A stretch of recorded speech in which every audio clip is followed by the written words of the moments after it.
उत्तर प्रदेश की 80 लोकसभा सीटों में से कैसरगंज लोकसभा सीट वर्तमान में सबसे ज्यादा चर्चा में है।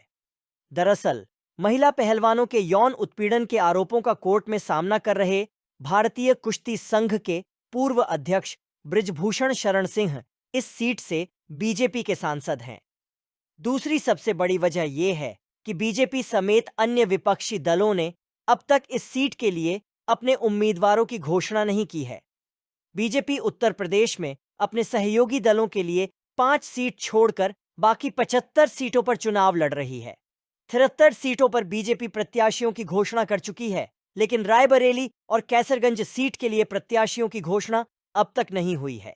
कैसरगंज लोकसभा सीट से प्रत्याशी की घोषणा करने में बीजेपी का आलाकमान देरी क्यों कर रहा है, इसको लेकर अलग अलग दावे किए जा रहे हैं। राज्य की राजनीति पर नजर रखने वाले ज्यादातर विश्लेषकों का यही कहना है कि पार्टी बृजभूषण शरण सिंह पर अब तक कोई फैसला नहीं कर सकी है। वरिष्ठ पत्रकार नवलकांत सिन्हा कहते हैं, महिला पहलवानों के यौन उत्पीड़न का आरोप झेल रहे बृजभूषण शरण सिंह की छवि को ही न केवल नुकसान पहुंचा है, बल्कि इसके चलते भाजपा को भी बैकफुट पर रहना पड़ा था। चूंकि भाजपा की रणनीति हर सीट को जीतने की है, इसलिए भाजपा कहीं न कहीं उत्तर प्रदेश में पहले और दूसरे चरण के चुनाव के बीच जाने का इंतजार कर रही थी, क्योंकि इन्हीं 2 चरणों में जाट बाहुल्य क्षेत्रों में चुनाव था, जहां पर पार्टी को नुकसान होने की आशंका थी।